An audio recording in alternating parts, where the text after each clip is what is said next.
Hi friends, welcome back to my channel. Support చేయండి. ఎవరు support చేస్తలేరు. నాకు కూడా మోటివేషన్ కావాలి కదా వీడియోస్ చేయడానికి. నేను కూడా ఎంబీఏ స్టూడెంట్‌నే. ఎగ్జామ్స్ రాస్తున్నా ఇప్పుడు present. First year first sem. Exam ఉన్నా కూడా వచ్చి నోట్స్ ప్రిపేర్ చేసి మీకోసం పెడుతున్నా. ఫ్రీ ఆఫ్ కాస్ట్‌గా మీరు నేర్చుకోవాలని. సో సపోర్ట్ చేయండి. లైక్ చేయండి వీడియోస్‌కి. సబ్స్క్రైబ్ చేసుకోండి. Today's topic marketing management. మనకు రేపు ఎగ్జామ్ ఉంది కదా, అదే unit 1 explanation. Origin of marketing. Origin of marketing అంటే ఇక్కడ మార్కెటింగ్ అనేది ఎలా ఎవాల్వ్ అవుతూ వచ్చింది, మార్కెటింగ్లో ఎలాంటి చేంజెస్ అయినాయి, ఎక్కడి నుండి స్టార్ట్ అయింది, అసలు మార్కెటింగ్ అంటే ఏంటి అనేది ఈ క్వశ్చన్. మీరు ఈ క్వశ్చన్ చదవకుండా వేరే క్వశ్చన్స్కి వెళ్ళకండి, ఎందుకంటే ఫస్ట్ ఇంట్రడక్షన్ తెలుసుకోకుండా లెసన్లో మెయిన్ టాపిక్స్ మీరు ఇంపార్టెంట్ క్వశ్చన్స్ చదువుదామని అనుకుంటారు. ఇప్పుడు ఇది కూడా ఇంపార్టెంట్ క్వశ్చనే. ఒకవేళ ఇది ఎగ్జామ్లో వచ్చినా రాకపోయినా ఈ క్వశ్చన్ గురించి మీకు తెలిస్తే మెయిన్ క్వశ్చన్లో కొంచెం ఇది యాడ్ చేసి రాయడానికి ఉంటుంది. సో దట్ ఆన్సర్ అనేది బాగుంటుంది. ఇలా నేను డయాగ్రామ్స్ వేసి ఎక్స్ప్లెయిన్ చేస్తున్నా అన్ని. మీకు ఈజీగా గుర్తుంటుంది, కాన్సెప్ట్ అనేది మైండ్లో ఫిక్స్ అవుతుంది. సో నన్ను సపోర్ట్ చేయండి. వీడియోస్ లాస్ట్ వరకు చూడండి, మీకు ఒక క్లారిటీ వస్తుంది సబ్జెక్ట్ మీద. First, original evolution of marketing. The evolution of marketing has been shaped by changing consumer needs, technological advancements and shifts in business focus. ఏంటంటే టెక్నాలజీలో చేంజెస్ అవుతున్న కొద్దీ, అట్లనే కన్జ్యూమర్ యొక్క నీడ్స్ మారిన కొద్దీ, అంటే ఇప్పుడు ఓల్డెన్ డేస్‌లో లాగా లేరు గదా కస్టమర్స్. న్యూ టెక్నిక్స్ ఇంప్రూవ్ చేసి మ్యానుఫ్యాక్చర్ చేసిన ప్రొడక్ట్స్‌ని కొంటున్నారు. కొత్త ట్రెండింగ్ ప్రొడక్ట్స్ కొంటున్నారు గదా! సో వాళ్ళకి తగ్గట్టు చేయడాన్నే మార్కెటింగ్ అంటారు. కస్టమర్ మన ప్రొడక్ట్‌ని కొనేలా చేయడం అన్నట్టు. అదే. ఇక్కడ ఇట్లా మీరు డయాగ్రామ్ ఏసి రాయండి. History or origin of marketing అని పెట్టి, ఈ డయాగ్రామ్ ఏసి ఒక్కొక్క పాయింట్ మళ్ళీ పాయింట్ వైస్ ఎక్స్‌ప్లనేషన్ ఇవ్వండి. నేను ఈడ షార్ట్‌కట్‌గా రాసాను అన్నీ. మీరు ఎగ్జామ్ హాల్‌లో ఈ డయాగ్రామ్ ఏసిన తర్వాత ఎక్స్‌ప్లనేషన్ అయితే కంపల్సరీ ఇవ్వండి. ఇలా ఇస్తే బావుంటది. So first one, barter system. Exchange of goods. Barter system అంటే ఏంటి? ఓల్డెన్ డేస్‌లో ఉండేది. ఫస్ట్ స్టెప్ ఆఫ్ మార్కెటింగ్ అన్నట్టు. అంటే కొన్ని గూడ్స్ మనకు కొన్ని కావాలంటే మనం వాళ్ళకి కొన్ని ఇచ్చి మనం తీసుకోవడం అన్నట్టు. అంటే ఎలా అంటే ఇప్పుడు ఒక బిజినెస్ మ్యాన్ ఉన్నాడు. ఆ సప్లయర్‌కి రా మెటీరియల్స్ ఇవ్వడం గానీ, అవి ఇస్తే తను మ్యానుఫ్యాక్చర్ చేసి ఇస్తాడు అట్లా. బదులు అన్నట్టు. బదులు అంటారు గదా! నేను నీకొకటి ఇస్తే నువ్వు నాకొకటి ఇవ్వు అన్నట్టు. అది బార్టర్ సిస్టమ్ కిందకొస్తది. Next, production orientation. ఇందులో ఈ మార్కెటింగ్‌లో ఏంటంటే ప్రొడక్షన్ ఇంప్రూవ్ అవ్వాలి. తక్కువ ఖర్చుతో ఎక్కువ ప్రొడక్ట్స్ మ్యానుఫ్యాక్చర్ చేయాలి అనేది ప్రొడక్ట్ ఓరియంటేషన్ మోటో మార్కెటింగ్‌లో. అలానే సేల్స్ ఓరియంటేషన్. సేల్స్ ఓరియంటేషన్ అంటే సెల్లింగ్ చేయడం, అంటే ప్రొడక్ట్స్‌ని సేల్ చేయడం మంచి మంచి ప్లేసెస్‌లో, అండ్ ప్రమోట్ చేయడం వాటిని. యాడ్స్, అడ్వర్టైజింగ్ చేసి తొందరగా ఆ ప్రోడక్ట్ తొందరగా సేల్ అయ్యేలాగా చేయడం అన్నట్టు. మార్కెటింగ్ అనేది దానికి యూజ్ అవుతది. మార్కెటింగ్ ఓరియంటేషన్ అంటే కస్టమర్ నీడ్స్‌కి తగ్గట్టు ఉండడం. రిలేషన్‌షిప్ అండ్ ఎక్స్‌పెరిమెంటల్ మార్కెటింగ్ అంటే ఎమోషనల్ కనెక్షన్స్ గానీ, కస్టమర్స్ తోటి మంచిగా డీల్ చేయడం. వాళ్ళు మన కంపెనీకి వచ్చి ఏదైనా ఒక ప్రోడక్ట్ బై చేయడానికి వచ్చినప్పుడు నెక్స్ట్ టైమ్ గూడా మన కంపెనీకే విజిట్ అయ్యి రిలేటెడ్ ప్రోడక్ట్ కొనుక్కోవడానికి మన కంపెనీకే రావాలి అని మనం వాళ్ళకి మోటివేషన్, అంటే మోటివేషన్ కాదు గానీ ఇట్లా మంచి రిలేషన్‌షిప్ మెయింటైన్ చేయడం అన్నట్టు. బాండ్ అనేది. అరే! ఆ బిజినెస్ మ్యాన్ ఒకసారి మేము ఆ షాప్‌కెళ్ళినాం. ఇప్పుడు మనం ఏమన్నా కొనుక్కుంటే ఆ షాప్‌కెళ్ళినాం, అక్కడ డిస్కౌంట్స్ ఇస్తున్నారు, మంచిగా మాట్లాడుతున్నారు, రిసీవింగ్ గానీ, సెండ్ ఆఫ్ గానీ మంచిగుంది అని చెప్తారు గదా! అనుకోని మళ్ళీ విజిట్ అవుతారు గదా! అలాంటిదన్నట్టు. Digital and data driven marketing అంటే న్యూ టెక్నాలజీస్‌ని ఇంప్రూవ్ చేసి చేయడం అన్నట్టు. Usage of technology, innovations, innovative thinking దాని కిందకొస్తది. సస్టైనబుల్ అండ్ ఎథికల్ మార్కెటింగ్ అంటే ఎవరికీ హాని జరగకుండా చేయడం అన్నట్టు. ఎథికల్ మార్కెటింగ్ అంటే. సస్టైనబుల్ అంటే ఫ్యూచర్ ఓరియెంటెడ్ అన్నట్టు. ఫ్యూచర్‌లో గూడా మంచి పేరు వచ్చేలాగా ప్రొడక్ట్‌కి గానీ, ఆ కంపెనీకి గానీ అది. సోషల్ రెస్పాన్సిబిలిటీ అంటారు గదా! సో ఇది డయాగ్రామ్. ఈ డయాగ్రామ్ మీకు గుర్తుంటది. ఒకసారి చూసుకోండి. ఈ షార్ట్ పాయింట్స్ ఒకసారి రివైజ్ చేసుకోండి. మీరు ఎగ్జామ్ హాల్‌లో ఈ షార్ట్ పాయింట్స్‌ని ఒక్ సైడ్ హెడ్డింగ్ పెట్టి ఈ షార్ట్ పాయింట్స్ ఎలాబొరేట్ చేసి రాయండి. ఖచ్చితంగా మీకు 8 మార్క్స్‌కి 8 మార్క్స్ ఖచ్చితంగా పడతాయి. Second important question. What is marketing mix, elements and expanded marketing mix. Marketing mix అంటే ఏంటి? దాంట్లో ఎలిమెంట్స్ ఏంటి? అలానే దానికి రిలేటెడ్ అయిన ఎక్స్‌పాండెడ్ మార్కెటింగ్ మిక్స్ అంటే ఏంటి అని అడుగుతున్నాడు. మార్కెటింగ్ మిక్స్ డెఫినేషన్ చూద్దాం. ఈ డయాగ్రామ్ చూడండి. ఈ డెఫినేషన్ రాసి, ఈ డయాగ్రామ్ ఏసి, మళ్ళీ ఈ పాయింట్స్ సైడ్ హెడ్డింగ్ పెట్టి రాయాలి. సో బావుంటది అట్లా. Marketing mix. A mix of marketing components that are used by the company in achieving its marketing objectives. ఏంటంటే ఇప్పుడు మార్కెటింగ్‌లో కొన్ని కాంపోనెంట్స్ ఉంటాయి గదా! అంటే ప్రమోషన్ గానీ, ప్లేస్ గానీ, ప్రైస్ ఇవన్నీ ఉంటాయి గదా! వాటిని యూజ్ చేయడం అన్నట్టు. మన ప్రోడక్ట్ సేల్ జేయడానికి అవన్నీ ఒక భాగం అంటారు గదా! ఒక పనిలో కొన్ని వేరియస్ థింగ్స్ ఉంటాయి గదా! అందులో మార్కెటింగ్ మిక్స్‌లో ప్రోడక్ట్ ప్రైస్, ప్రమోషన్ అనేటివి ఉంటావంట. 4 పీస్ అంటారు గదా! అట్లా.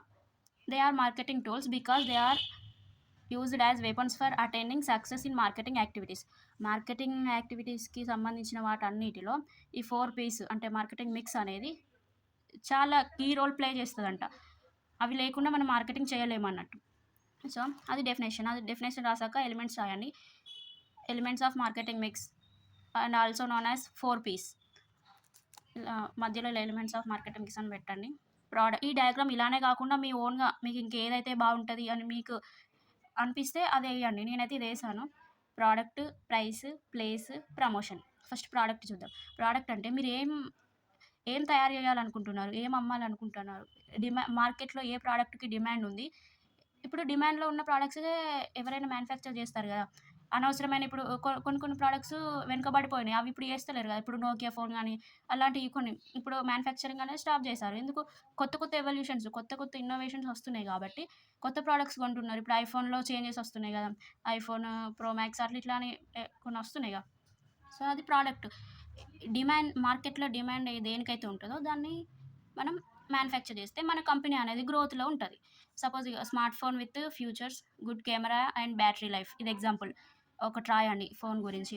Next price. ప్రైస్ అంటే ఇప్పుడు నువ్వు ప్రోడక్ట్ మ్యానుఫ్యాక్చర్ చేసావు. అది ప్రోడక్ట్ అయితది. ఆ ప్రోడక్ట్‌కి నువ్వెంత ఇన్‌కమ్ గెయిన్ చేయాలనుకుంటున్నావు? ఎంత ఖర్చు పెట్టినావు? ఇప్పుడు మనం ఒక ప్రోడక్ట్ మీద రూ. 10 ఖర్చు పెడితే మనం అది కనీసం రూ. 12కైనా అమ్మాలనుకుంటాం. సో, ఈ రూ. 12 అనేది ప్రైస్ అయితది. How much you charge for the product. నువ్వెంత దానికి ఇస్తున్నావు అనేది. ఎగ్జాంపుల్ స్మార్ట్ ఫోన్ ప్రైస్ 15,000 అని అనుకుందాం. ఈ ఎగ్జాంపుల్ రాయండి. Next place. ఇప్పుడు నువ్వు తయారు చేసిన ప్రోడక్ట్ ఎక్కడ దొరుకుతది? దాన్ని ఏ ఏరియాలో దాన్ని ఉంచితే మనకి ఎక్కువ సేల్స్ వస్తాయి అనేది నీకు తెలిసుండాలి. Where the product is made available ఎక్కడుంటుంది? అంటే డిస్ట్రిబ్యూషన్ పర్పస్‌కి. Hmm. Example retail stores, online commerce websites, dealers అలా. ప్రమోషన్ అంటే ఇగ మనకు తెలుసు గదా! బ్యానర్స్ వేస్తారు. ఏదైనా కొత్తగా ఇప్పుడు కొత్త ఫోన్ లాంచ్ చేసిర్రనుకోండి. రోడ్ల మీద బ్యానర్స్ గానీ, యాడ్స్, అడ్వర్‌టైజ్‌మెంట్స్ చాలా ఇస్తారు. అలానే సోషల్ మీడియా ఇప్పుడు ఇన్‌స్టాగ్రామ్, యూట్యూబ్ అలా అన్నీ చేస్తున్నారుగా. డిస్కౌంట్స్ ఇవ్వడం. సో, ఇలాంటియన్నీ చేస్తే మన ప్రోడక్ట్ అనేది ఎక్కువ ప్రమోషన్ అయితది. సో, సేల్స్ అనేటివి ఇంక్రీజ్ అవుతాయి. అది ఎలిమెంట్స్ ఆఫ్ మార్కెటింగ్ మిక్స్. ఇదొకసారి చూసుకోండి మీరు. ఇదంతా ఏం లేదు సింపుల్. మీకు అర్థమైంది అనుకుంటున్నా ఇది. ఈ 2 క్వెషన్స్ చదువుకోండి. Next important question marketing program and marketing strategy. Program అని, స్ట్రాటజీ అని ఏదొచ్చినా గూడా ఇవి 2 రాయాలి. మార్కెటింగ్ ప్రోగ్రామ్ అంటే చూద్దాం. Marketing program is a mixture of various marketing plans of the company. The entire company is responsible to implement this program. ఏంటంటే ఇందాక ఎలిమెంట్స్ ఆఫ్ మార్కెటింగ్ అని అనుకుంటాం గదా! అవేమో ఎలా ప్రమోట్ చేయాలి ప్రోడక్ట్‌ని అనేది చెప్తాయి. ఇక్కడేంటంటే మార్కెటింగ్ ప్రోగ్రామ్‌లో ఏమేం చేయాలి ఒక కంపెనీలో. ఇప్పుడు ఈ ఇయర్‌లో కొన్ని ప్లాన్స్ ఇప్పుడు సెంట్రల్ గవర్నమెంట్ బడ్జెట్ ఇష్యూ చేస్తది. అంటే ఆ ఇయర్‌లో ఏం చేయాలి అనేది ఒక ప్లాన్ ఉంది కాబట్టి ఇష్యూ చేస్తది. మనకి మార్కెటింగ్ ఎలా చేయాలి అనే ప్లాన్స్ ఉంటాయి గదా! ముందే బ్లూ ప్రింట్ గీస్తారు గదా! ఏ రోజు ఎంత ఇన్వెస్ట్ చేయాలి, ఎక్కడ ప్రమోట్ చేయాలి మన ప్రొడక్ట్స్ అనేది. సో, అదంతా మార్కెటింగ్ ప్రోగ్రామ్ అవుతదంట. ఫస్ట్ ఈ డయాగ్రామ్ ఎయ్యండి. టార్గెట్ మార్కెట్ అంటే మార్కెట్‌ని టార్గెట్ చేయడం. అంటే మార్కెట్‌లో ఏది డిమాండ్‌లో ఉంది. ఇందాక చెప్పుకున్నట్టు. కరెక్ట్ ప్రోడక్ట్ అనేది మ్యానుఫ్యాక్చర్ చేయడం. అది target market. Plus marketing mix. ఇందాక చెప్పుకున్న ఎలిమెంట్స్ ఉన్నాయి గదా! Target market plus marketing mix చేస్తే మనకి మార్కెటింగ్ స్ట్రాటజీ అనేది ఫార్మ్ అయితది. మార్కెటింగ్ స్ట్రాటజీ అంటే కొత్త మెథడ్స్ యూజ్ చేసి కస్టమర్‌కి కావాల్సిన విధంగా కస్టమైజ్ చేసి ఇవ్వడం అన్నట్టు ప్రోడక్ట్. అది. Control procedures and time related details. Marketing strategy plus ఈ కంట్రోల్ ప్రొసీజర్స్ తీసుకుంటే మనకి మార్కెటింగ్ ప్లాన్ అనేది ఫామ్ అయితది. ఈ మార్కెటింగ్ ప్లాన్‌కి ఇంకా కొన్ని మార్కెటింగ్ ప్లాన్స్ యాడ్ చేస్తే మార్కెటింగ్ ప్రోగ్రామ్ అయితది. సో, ఫస్ట్ ఏం లేదు సింపుల్. మార్కెట్‌లో ఏది ట్రెండింగ్‌లో ఉంది అది మ్యానుఫ్యాక్చర్ చేయాలి. అది మ్యానుఫ్యాక్చర్ చేసిన తర్వాత దాన్ని సేల్ చేయడానికి మంచి స్ట్రాటజీస్ యూజ్ చేయాలి. నెక్స్ట్ ప్లాన్ అనేది ఏసుకోవాలి. ఎలా చేయాలనేది. నెక్స్ట్ ఇవన్నీ చేస్తే దాన్నే మార్కెటింగ్ ప్రోగ్రామ్ అంటారంట. సో, ఇక్కడ ఫిగర్ అని పెట్టి elements of a marketing program అని రాయండి. మీకు అసలు మార్కెటింగ్ ప్రోగ్రామ్‌లో మీరు ఏం మీకు రాకపోయినా గూడా జస్ట్ ఈ డయాగ్రామ్ ఏసిరండి మీకు ఖచ్చితంగా 5, 6 మార్కులు ఖచ్చితంగా పడతాయి. మెయిన్ డయాగ్రామ్స్ అయితే మెయిన్. మీరు డయాగ్రామ్స్ చూసుకోండి. థియరీ ఎవరైనా రాస్తారు. పాయింట్ వైస్ రాస్తే ఇప్పుడు మనం కూడా చదువుకునేటప్పుడు ఈ డయాగ్రామాటిక్‌గా కాకుండా పాయింట్ వైస్ చదువుకుంటే మనకు గుర్తుండదు ఎక్కువ. ఇట్లా డయాగ్రామ్స్ ఏసుకొని చదువుకుంటే కాన్సెప్ట్ అనేది మైండ్‌లో ఫిక్స్ అవుతది. మీరెప్పుడు మర్చిపోలేరు. Next marketing strategy. It is a plan that guides a company's long term marketing actions. It sets objectives, policies and rules to help the firm achieve its goal in the market. అంటే long term actions ఒక product I mean ఎలా అంటే ఇవాళ చేసిన marketing అనేది ఒక 1 year వరకి ఉండడం అన్నట్టు దాని ఎఫెక్ట్. అలా. అలా ఉంటాయన్నట్టు. కొన్ని ఆబ్జెక్టివ్స్ సెట్ చేసుకుంటది. కొన్ని రూల్స్, రెగ్యులేషన్స్ అనేటివి ఫాలో అవ్వడం మార్కెటింగ్ స్ట్రాటజీ అంటే. కోర్ స్ట్రాటజీస్ ఆఫ్ మార్కెటింగ్ అని ఇలా మధ్యలో రాసి ఒక డయాగ్రామ్ వేయండి ఇలా. First one segmentation, value addition, mass customization, product market fit. Segmentation అంటే మార్కెట్‌ని చిన్న చిన్న గ్రూప్స్‌గా డివైడ్ చేయడం అన్నట్టు. ఎగ్జాంపుల్ ఇప్పుడు ఒక షూ కంపెనీ తీసుకుందాం. ఆ షూ కంపెనీ అన్ని షూస్ ఒక్కటే బ్రాంచ్‌లో పెట్టకుండా వాళ్ళు 2 టైప్స్ ఆఫ్ షూస్ మ్యానుఫ్యాక్చర్ చేద్దాం అనుకున్నారు. ఒకటేమో అథ్లెట్స్ షూస్, ఇంకొకటేమో ఆఫీస్ వర్కర్స్‌కి షూస్. ఇప్పుడు అథ్లెట్స్‌కి ఒక బ్రాంచ్ ఓపెన్ చేసి అందులో అథ్లెట్స్ షూస్ మాత్రమే పెడతారు. ఆఫీస్ వర్కర్స్‌కి ఒకటి బ్రాంచ్ ఓపెన్ చేసి అందులో ఆఫీస్ వర్కర్స్ షూస్ మాత్రమే పెడతారు. సో, అది మార్కెట్ సెగ్మెంటేషన్. సెగ్మెంటేషన్ అంటే డివిజన్ అంటే డివైడ్ చేయడం. సెగ్మెంట్స్ అంటే స్మాలర్ సెగ్మెంట్ పార్ట్స్ అన్నట్టు. ఇక్కడ దీనికి ఇప్పుడు ఈ సెగ్మెంటేషన్‌కి ఎగ్జాంపుల్ షూస్ కంపెనీ అని నేను చెప్తున్నా. మీకు వేరే ఏదైనా మీకు ఐడియా ఉంటే మీరు రాసేయండి. నెక్స్ట్ వాల్యూ అడిషన్ అంటే కస్టమర్స్‌కి వాల్యూ ఇయ్యడం అన్నట్టు. వాళ్ళు మళ్ళీ వచ్చేటట్టు చేయడం ఇందాక చెప్పుకున్నట్టే. Creating extra value by improving products.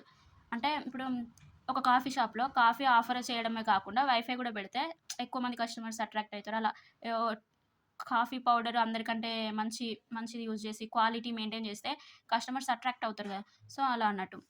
అది కస్టమర్స్‌కి. అదే ఇప్పుడు సప్లయర్స్‌ని మంచిగా మనకి డిస్కౌంట్స్ ఇస్తూ, మనతో కోఆపరేట్ చేస్తూ ఉండాలంటే సప్లయర్స్‌కి ఏం చేయాలి? గుడ్ రిలేషన్ మెయింటైన్ చేయాలి. వాళ్ళకి ఆహ్, వాళ్ళు పెట్టినంత మనీ కాకపోయినా కూడా వాళ్ళకి సపోర్ట్ చేస్తూ వాళ్ళ పేమెంట్ అనేది టైమ్‌లీ ఉండాలన్నట్టు. ఇప్పుడు పెద్ద పెద్ద పెద్ద సప్లయర్స్ కంటే ఫార్మర్స్ దగ్గర కాఫీ బీన్స్ తీసుకుంటే మనకి మంచి బెటర్ క్వాలిటీకి ఇస్తారు కదా! సో, ఫార్మర్స్‌ని సపోర్ట్ చేసినట్టు కూడా ఉంటది. ఇక్కడ ఎగ్జాంపుల్ నేను ఇది రాసాను.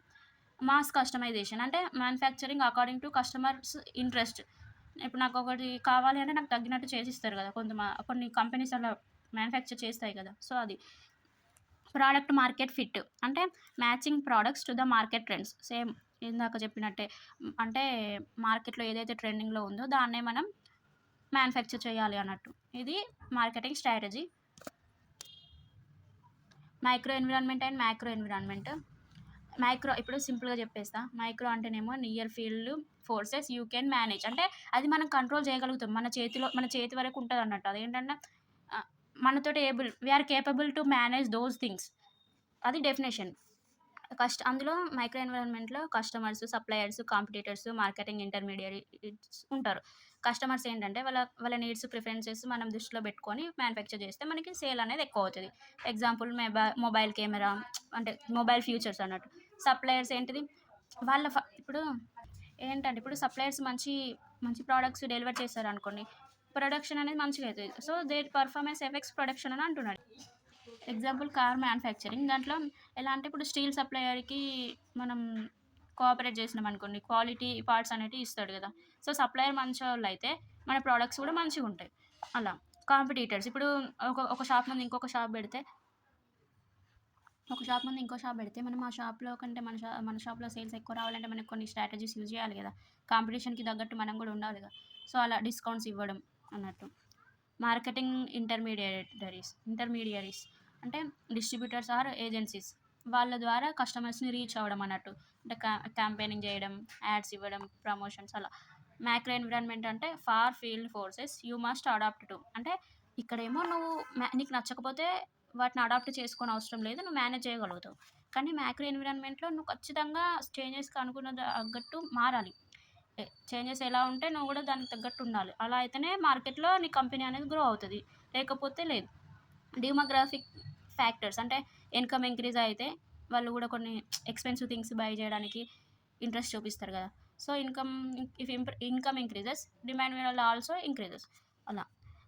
ఎకనామిక్ ఫ్యాక్టర్స్ అంటే inflation, income levels, economic cycles. Inflation అంటే ప్రైసెస్ పెరగడం అన్నట్టు. సో, ఇక్కడేంటంటే రిసెషన్ టైమ్‌లో రిసెషన్ అనేది రెడ్యూస్ చేస్తది. స్పెండింగ్ ఆన్ లగ్జరీ గూడ్స్ మీద ఖర్చు పెట్టడాన్ని తగ్గించడమే రిసెషన్ అన్నట్టు. పొలిటికల్ అండ్ లీగల్ ఫ్యాక్టర్స్ అంటే గవర్నమెంట్ పాలిసీస్, రూల్స్. ఇప్పుడు గవర్నమెంట్స్ కొన్ని రూల్స్ పెట్టిందనుకోండి, మీరు ఖచ్చితంగా ఫాలో అవ్వాలి. మీ కంపెనీ ఆ రూల్స్ ఫాలో కాకపోతే మీ కంపెనీకి వాల్యూ ఉండది. గవర్నమెంట్ రికగ్నైజ్ చేయది. So, new laws leads to redesigning engines. అది. సోషల్ అండ్ కల్చరల్ ఫ్యాక్టర్స్ అంటే lifestyle, values, trends. Lifestyle ఇప్పుడు ఓల్డెన్ డేస్‌లో లైఫ్ స్టైల్ వేరుంది. ఇప్పుడు మోడర్న్‌గా చేంజెస్ అవుతున్నాయిగా. సో, మీరు కూడా మారాలి. మీ కంపెనీ కూడా మారాలి అన్నట్టు. టెక్నాలజికల్ టెక్నాలజికల్ ఫ్యాక్టర్స్ అంటే ఇన్నోవేషన్స్, న్యూ టెక్నాలజీస్ యూజ్ చేయడం. E commerce websites, online shopping చేస్తున్నాంగా ఇప్పుడు మనం. అలా. Cultural cultural factors, beliefs and customs అంటే పురాతనం నుండి ఫాలో అవుతున్న కొన్ని రూల్స్, రెగ్యులేషన్స్ అన్నట్టు. ఫెస్టివల్ ప్రోడక్ట్ ప్రమోషన్స్ అంటే ఫెస్టివల్స్ టైంలో కొన్ని ప్రోడక్ట్స్‌కి ప్రమోషన్ అనేది వేరే ఉంటది గదా! మనకు గూడా వస్తాయి గదా! సో, అలా. Next how marketing interlinked with other functional areas. Marketing అనేది వేరే ఫంక్షనల్ ఏరియాస్‌తో ఎలా ఇంటర్‌లింక్ అవుతుంది అనేది క్వెషన్. మార్కెటింగ్ అండ్ ఫైనాన్స్ అంటే మార్కెటింగ్ చేయడానికి ఫైనాన్స్ డిపార్ట్మెంట్ అనేది కొంత అమౌంట్ అలాట్ చేస్తదట. ఆ అలాట్ చేసిన అమౌంట్ మార్కెటింగ్ చేయడానికే యూజ్ చేశారా? అదర్ థింగ్స్‌కి ఏమైనా యూజ్ చేశారా? అనేది మళ్ళీ ఫైనాన్స్ డిపార్ట్మెంట్ అనేది చెక్ చేస్తదంట. Next marketing and production department కూడా మార్కెటింగ్‌కి కొంచెం కోఆపరేట్ చేస్తదన్నట్టు. Marketing and human resource. HR ఎలా పనిచేస్తున్నారు మార్కెటింగ్‌లో అనేది. మార్కెటింగ్ అండ్ అకౌంట్స్ ఎలా మెయింటైన్ చేస్తున్నారు? ఎంత అమౌంట్ ఖర్చు అవుతుంది? అనేది చెక్ చేయడానికి. సో, ఫంక్షనల్ ఏరియాస్‌లో మార్కెటింగ్ అనేది ఇలా interlink అవుతదంట. Okay friends, thank you for watching. Please subscribe to my channel, like the videos and comment me in the comment section about how you felt about the explanation part, so that I will also get motivation to do further videos like this, simple concepts and examples, flow charts. మీకు concept అర్థమవుతది. So, నన్ను support చేయండి. Thank you.